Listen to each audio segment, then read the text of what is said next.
പാർലമെന്റിലെ സുരക്ഷാ വീഴ്ച ഉന്നയിച്ച എംപിമാരെ സസ്പെൻഡ് ചെയ്തതിൽ പ്രതിപക്ഷ പ്രതിഷേധം ലോക്സഭ 2 മണിവരെ നിർത്തിവെച്ചു. വിഷ്ണു ഉണ്ട് കൂടുതൽ വിശദാംശങ്ങളുമായി. വിഷ്ണു, എന്താണ് ഇവിടുത്തെ സാഹചര്യം? ഒപ്പം തന്നെ രാജ്യസഭയിലെ സ്ഥിതി എങ്ങനെയാണ്?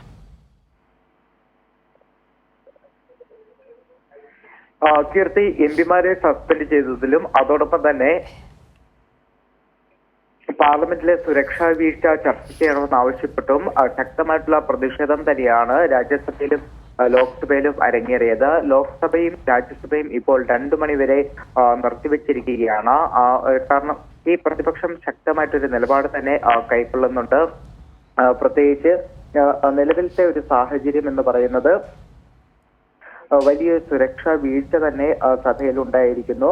ഇതിനു പുറമെ BJP അക്രമിക്ക് പാസ് നൽകിയ BJP MP പ്രതാപ് സിൻഹയെ സംരക്ഷിക്കാനായിട്ട് BJP നേതാക്കൾ ശ്രമിക്കുകയാണ്. BJP MPക്കെതിരെ കടുത്ത നടപടി വേണം എന്നതാണ് ഒരു ആവശ്യം പ്രതിപക്ഷം മുന്നോട്ട് വയ്ക്കുന്നത്.